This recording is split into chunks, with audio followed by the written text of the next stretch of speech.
Bismillahirrahmanirrahim. Assalamualaikum warahmatullahi wabarakatuh. Saya atas nama Nasya Bila dari jurusan PG PAUD selaku ketua kelompok 11 akan memaparkan materi kami, materi-materi tentang pengantar pendidikan. Langsung saja, saya selaku pemateri pertama, hakikat manusia dan pengembangannya. Pengertian hakikat manusia. Hakikat manusia adalah ciri-ciri atau karakteristik yang secara prinsipil yang membedakan manusia dengan hewan. 2. Sifat wujud hakikat manusia. Sifat wujud hakikat manusia terdiri dari 8. Yang pertama, kemampuan menyadari diri. Kedua, kemampuan bertanggung jawab. Ketiga, kemampuan pemilikan kata hati. 4. Moral. 5. Kemampuan menghayati kebahagiaan. 7.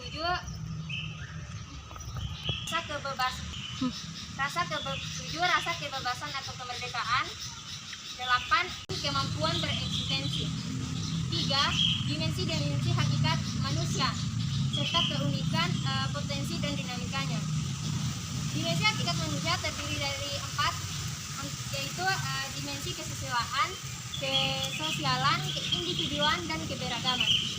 Pengembangan hakikat manusia ada 2 macam. Yang pertama, pengembangan utuh, yaitu pengembangan yang selaras, sedangkan pengembangan yang tidak utuh adalah pengembangan yang tidak selaras yang terjadi pada individu-individu manusia. 4. Ketersediaan manusia sebagai makhluk memiliki 3 hubungan. Yang pertama, hubungan vertikal, yaitu hubungan manusia dengan Tuhan, sedangkan hubungan horizontal yaitu hubungan manusia antara sesamanya, dan hubungan konsentris yaitu hubungan manusia dengan dirinya sendiri. Menurut Celeste Marjon, disiplin diri ada 4 macam disiplin. Yang pertama, disiplin rasional apabila dilanggar akan merasa salah, disiplin sosial apabila dilanggar akan merasa malu, disiplin efektif apabila dilanggar akan merasa gelisah, dan disiplin agama apabila dilanggar akan berdosa. Selanjutnya materinya akan dipaparkan oleh Saudara Misna.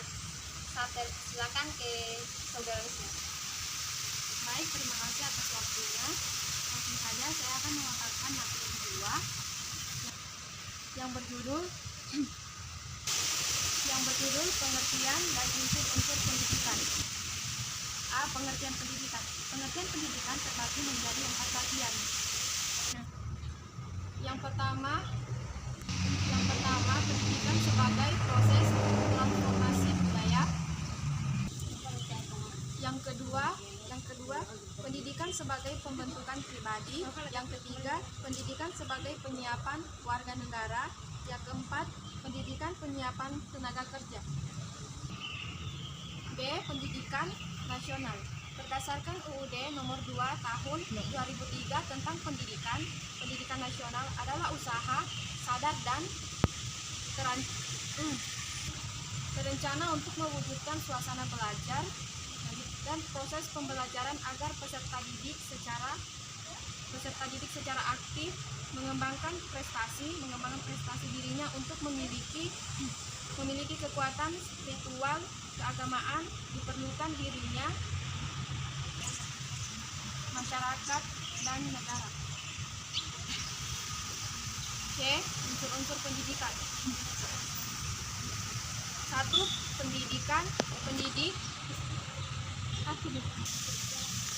C. Unsur-unsur pendidik, yaitu pendidik, peserta didik, materi, metode, media, evaluasi, dan tujuan.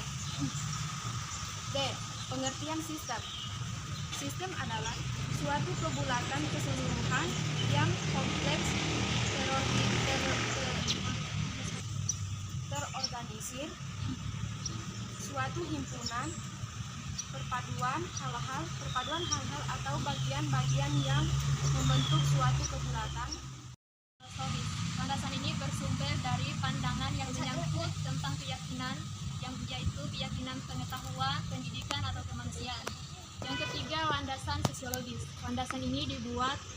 memenuhi kebutuhan masyarakat.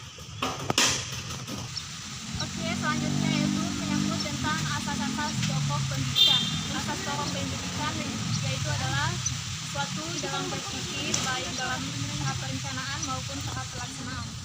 Asas pendidikan terbagi dalam 3 poin, yaitu asas Tuturi Handayani, yang dimana yang pertama asas Tuturi Handayani.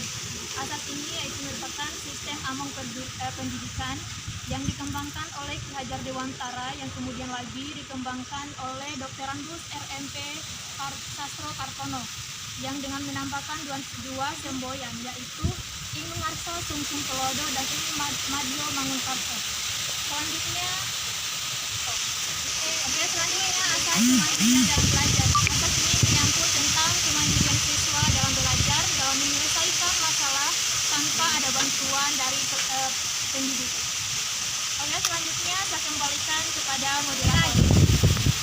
Perkenalkan, nama saya Yuni dengan NIM A1H121128. Pada hari ini saya akan menjelaskan tentang perkiraan dan antisipasi masyarakat masa depan. A. Perkiraan masyarakat masa depan. Pendidikan akan selalu berlangsung pada suatu latar kehidupan masyarakat dan kebudayaan pada suatu negara tertentu. Pendidikan merupakan salah satu pilar utama dalam proses pengembangan dan pelestarian kebudayaan. Dalam Undang-Undang Nomor 2 Tahun 1989 tentang Sistem Pendidikan Nasional, yakni bahwa pendidikan mempunyai peran penting dalam kehidupan masyarakat, utamanya pada masyarakat masa depan. Karena pendidikan dapat melestarikan kebudayaan di suatu negara. Beberapa karakter umum yang dapat dijadikan petunjuk sebagai masyarakat masa depan. Yang pertama, kecenderungan globalisasi. Yang kedua, perkembangan iptek yang semakin kuat. Yang ketiga, pengembangan arus informasi yang semakin padat dan cepat. Dan yang keempat, kebutuhan atau tuntutan peningkatan layanan profesional dalam berbagai bidang kehidupan masyarakat.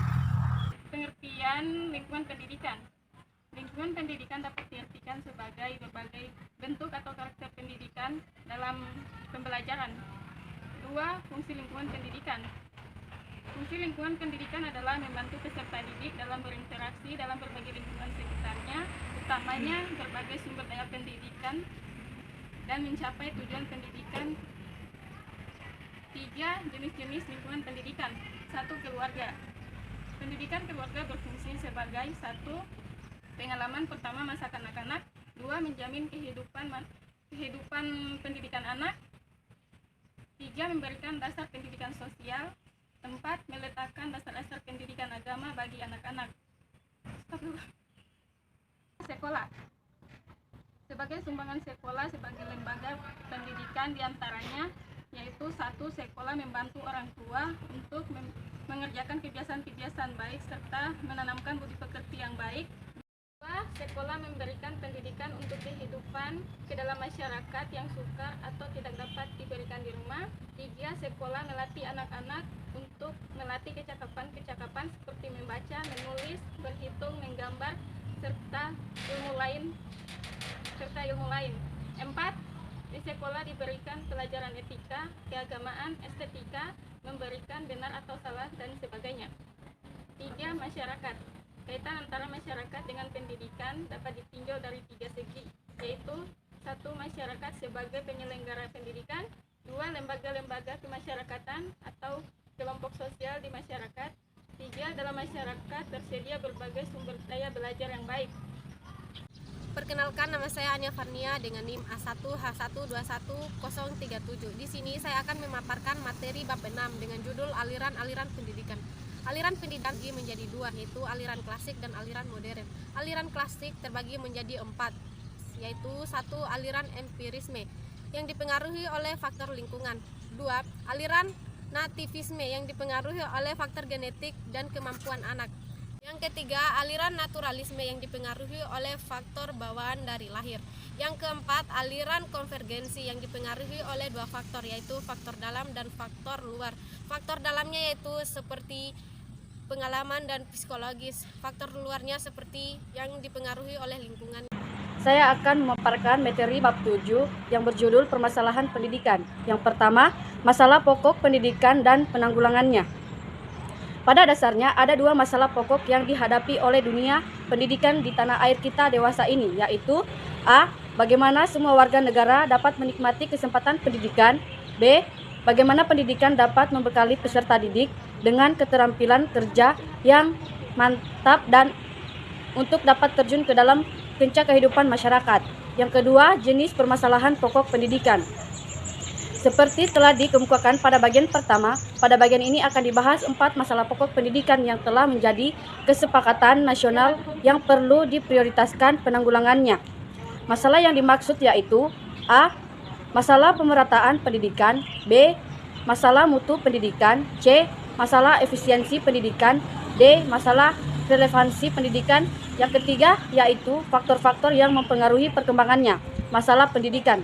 Uraian selanjutnya akan mengemukakan masalah makro yang merupakan faktor-faktor yang mempengaruhi perkembangannya masalah pendidikan, yaitu A.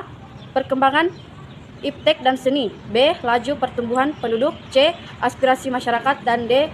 Keterbelakangan budaya dan sarana kehidupan. Nama saya Fatma Fitria Anwar dengan NIM A1H1211069 dari kelompok 11. Di sini saya akan melanjutkan materi dari teman saya sebelumnya. Saya akan membahas materi bab 8 yang berjudul Sistem Pendidikan Nasional. Sistem Pendidikan Nasional merupakan upaya terencana dalam mewujudkan proses dan suasana pembelajaran supaya pelajar aktif dalam mengembangkan potensi dirinya. Terus apa itu fungsi dari sistem pendidikan nasional? Fungsinya yaitu yang pertama, mengembangkan kemampuan, dan yang kedua, membentuk karakter. Lalu jenjang nasional ini dibagi menjadi 3 menurut Undang-Undang Nomor 20 Tahun 2003 Pasal 1 Ayat 8, yaitu yang pertama, pendidikan dasar, yang kedua, pendidikan menengah, dan ketiga, pendidikan tinggi. Jenis jalur program pendidikan nasional meliputi yang pertama, pendidikan umum, yang kedua, pendidikan keagamaan, yang ketiga, pendidikan akademik, yang keempat, pendidikan vokasi, yang kelima, pendidikan kejuruan, yang keenam, pendidikan khusus, dan yang terakhir, pendidikan profesi.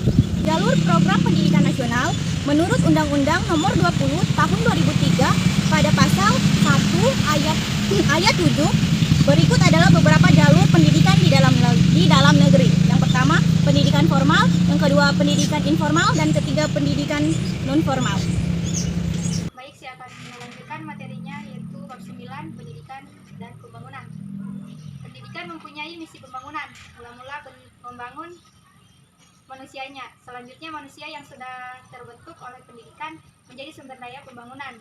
Pembangunan yang dimaksud baik yang bernuansa lingkungan fisik maupun yang bernuansa lingkungan sosial, yaitu diri manusia itu sendiri. Jika manusia memiliki jiwa pembangunan sebagai hasil pendidikan, maka diharapkan lingkungannya akan terbangun dengan baik. Sumbangan pendidikan terhadap pembangunan dapat dilihat dari segi sasarannya, lingkungan pendidikan, jenjang pendidikan, dan sektor kehidupan. Secara khusus, sumbangan pendidikan terhadap pembangunan adalah pembangunan atau penyempurnaan sistem pendidikan itu sendiri. Baik, itu saja yang dapat saya paparkan. Terima kasih. Itu saja.